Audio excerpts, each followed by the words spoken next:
with the recent announcement of Halo Studios and all that kind of stuff. Have you heard about that yesterday? Lightly. Okay. So basically the rough, what you need to know about it is this. Just give me the Cliff Notes. Okay, so they put it out, 343 Industries, right? The guys who make the Halo games currently have been rebranded as Halo Studios. So they're ditching the 343 name. They're getting rid of all that because all the leadership from the last 10 years is gone. They also did a ton of layoffs as well. And now 343 is now Halo Studios. So it's like way more of a generic name, but they have multiple projects being developed for Halo in Unreal Engine 5. And that's going to be their main engine going forward. So no more of the slip space engine stuff for Halo Infinite, that kind of thing. All I can think about is how cocky of a studio to rename themselves for a title that another studio actually developed and made and brought to life. Mm-hmm. Yeah. Well, it's kind of interesting because, I mean, 343's only purpose is to develop Halo anyway. After Bungie left the Microsoft fold and Microsoft retained the rights to Halo, they needed a studio to continue to work on Halo. So they put together 343. So it's kind of interesting. I think it was kind of dumb that they would do that. But at the same time, it's like, why not call your studio that's responsible for developing one IP? Why not name it after the IP? Fair. Yeah, it's kind of like there's a big they're kind of trying to what's it called? They're trying to fix the issues that 343 had. They made their own custom engine that took years to make. That's why Halo Infinite came out like 7 years after Halo 5, because they were developing this engine forever. And then they got rid of the people that made it. And so when they inevitably had to hire contractors to come in and help finish the game, they had to basically train them for the first 3 months on how to use the engine. And it was a mess. So that's why Halo Infinite was delayed a whole bunch of times, and it came out as a mess, and they didn't have Forge or a bunch of multiplayer options at launch. Like they didn't even have team deathmatches in a queue. You just were in the queue at launch. Yeah. And it was stupid. It's like, what the heck? There's no SWAT, no any extra modes. So it caused a lot of developmental issues during that game when they were making it.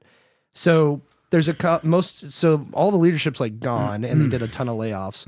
But the people that are left there are kind of spearheading this new thing, and they're calling it Project Foundry. And it's basically, we've heard that certain studios, like Certain Affinity, and a few people have worked with 343, have had Halo games in development after Halo Infinite was released. And Certain Affinity was supposedly making a Unreal Engine 5 Battle Royale Halo game the last couple of years, and then that got scrapped last year in 2023 or 2022. And so they've been trying to use Unreal Engine 5 and making that shift the last couple of years, and now finally we're seeing that announcement happen. So that's why I'm like really excited, because we've heard earlier this year they're going to remake Combat Evolved in Unreal Engine 5. I will cut them if they fudge it up. I'm just telling you that right now. And so they showed off like 3 specific environments showcasing the power of Unreal 5, which we all know is fantastic. Is fantastic. So yeah, it's like, okay, yeah, we know this. But there's a guy that's spearheading it. His name's Chris Matthews. That's why I brought up that name earlier. And he actually started working in the industry on Crysis games and all that kind of stuff. And he worked his way up eventually to Halo Infinite. So he worked on stuff like Gears, the original Gears of War remake that they did a couple years ago, as well as Battlefront 2. And he worked as an art director and project lead and stuff like that. So he was the guy that coined the Can It Run Crisis. I guess. I don't know. But anyway, yeah, he has credits on like Gears of War 4, Homefront Revolution, and then he ended up at 343 working on Halo Infinite. Okay. And this guy is like the main art guy, and he said, hey, I got a pitch for it. This is what we're going to do. We're going to move to Unreal 5. So this guy, Chris Matthews, is heading up this new dawn, in quotes, of Halo. And I'm just excited there's some kind of Halo news, because we've heard no news for a year, and it's only been bad news of layoffs. And I'm so glad Bonnie Hunt, who was the CEO and head of that studio, is gone, because she's an a-hole and she misdirected this franchise into the ground. And I'm so glad she's just be gone. Thank God. So anyway, Halo. I saw this news Sunday because they were at like a conference or something showing this trailer, and it's like, oh yeah, we're doing. It's like a development video, like interviewing the devs, like we're doing a new era, and all this stuff, and who knows what's going to come of it. I hope good things, but I feel like Halo CE is going to be remade. That's probably what's most likely next, and they'll probably get released whenever they release the new Xbox, maybe 2026. Who knows? But the other ones, I don't know what they're going to do. You really think there's going to be a new Xbox in 2026? We're going to talk about it. So I'm just telling you, Phil Spencer said they're not doing a midlife cycle like PlayStation does with the Pro. Like they did with, the X in Xbox One X, right? Mm-hmm. That was the midlife cycle. Yeah. They kind of really stuck to the whole, we're grabbing both demographics with the X and the S from the get-go. Mm-hmm. Utter trash, because all you're really doing is holding the people with the X back. Yeah. I get what you're saying, and they did say that, and Phil Spencer said, we're not doing a mid-gen refresh. We're not doing a Xbox Pro or whatever, or a Xbox One X or whatever. And in fact, I'm glad they didn't, because now they're like the cheapest option since PS5 Pro got announced. And it's like, it's kind of smart they're not doing that, but at the same time, they're in a really bad scenario. So if it's cool with you guys, do you want to hop into Microsoft and what they're doing? I predict, before you get too further, is they lost, in my opinion, the PS4, Xbox One jumble, okay? Mm-hmm. This current gen or the next gen, I feel like they're lagging behind. I don't know if they're necessarily losing, but they're not at the same point as PlayStation.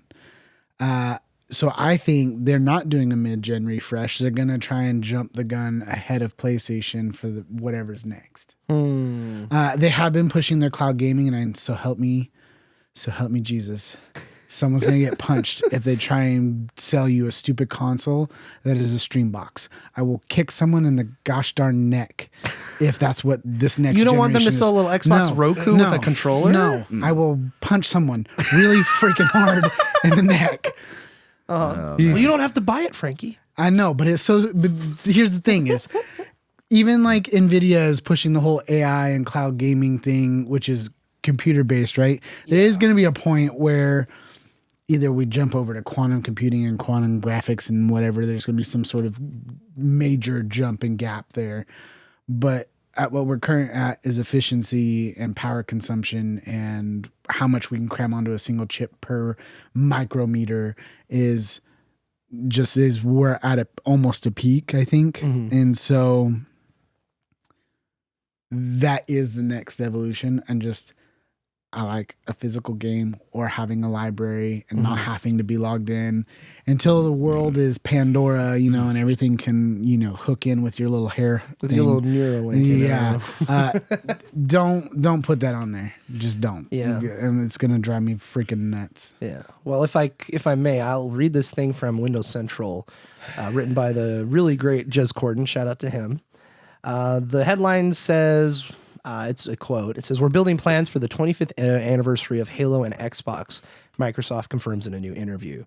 "We have such a rich heritage, you have to celebrate that." So yeah, whatever, corporate speak. But basically what you need to know is, recently Microsoft conducted a new interview with Licensed Global magazine, which revolved around the merchandising of Halo.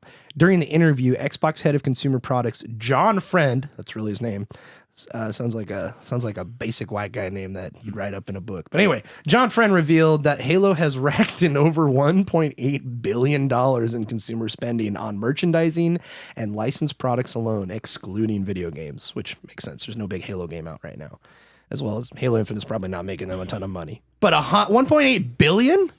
Holy crap. Two more things, then we'll talk about it. Elsewhere in the piece, John Friend confirmed that Microsoft is planning some sort of 25th anniversary event for Xbox and Halo, which share a birthday. Xbox's 25th anniversary would fall on November 15th, 2026, which would be interesting. It says, Jez writes here, which would be an interesting time to launch a new console generation. No? Not even close. That's going to be a new game. New game. Yeah, that's what I'm thinking too. But what do you guys think of this? Frankie, what do you think? Microsoft is such a bad place right now. Yeah, it's left such a soggy gym sock flavor in my mouth, to be honest. Because like I have good old memories. You know what I mean? Like Age of Mythology, Rise of Nations, I have good memories of Microsoft. And lately it's just been, I mean, I was a PS2 kid and I had an Xbox. You know what I mean? Like I've gone back and forth, but like overall, I would say I've genuinely loved my PlayStation more than I've loved any of my Xboxes. And it's just where I tend to sit. I bought an Xbox One X, right? And I tried to give it the old gung-ho 1-2 try. I got Game Pass. I just couldn't get behind it. I hated the Windows 8 UI. And they just are a series of bad decisions. And the only thing saving them is they're just huge and they have a ton of money. And they can hemorrhage money and not even be phased. Yeah, I mean, they spent like, what was it, 70? It says, I think it was the final number for Activision Blizzard after they purchased them was 75.4 billion. Yeah. The B. And it's like, holy crap, that is a freaking insane amount of money. It's like the biggest purchase or entertainment purchase ever. Right. In the history of the earth. And it's like, holy crap. And they're investing in cloud gaming, like you brought up, heavily.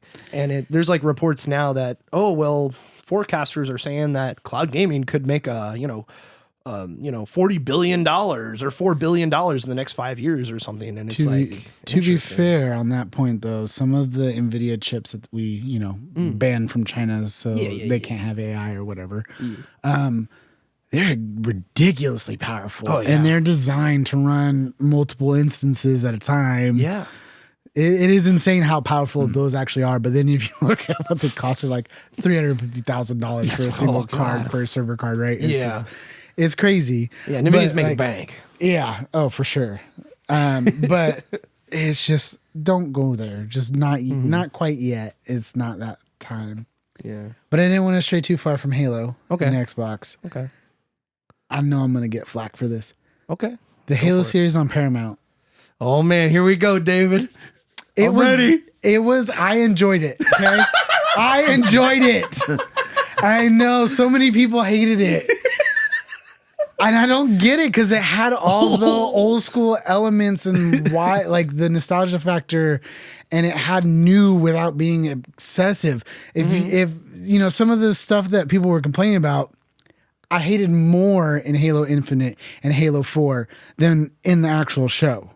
They're the same elements they added, the same type of over the top, the same changes we changed from the old school Halo to now, right? In my mind, they're almost parallel to the changes they made in the old games and the new games as the show did from original lore to current lore. But I think it was done better in the show. So you're saying that the lore they added, starting with like 4, for example, right, was better in the show versus the games? Yes. Interesting. Okay. And season 2 was good.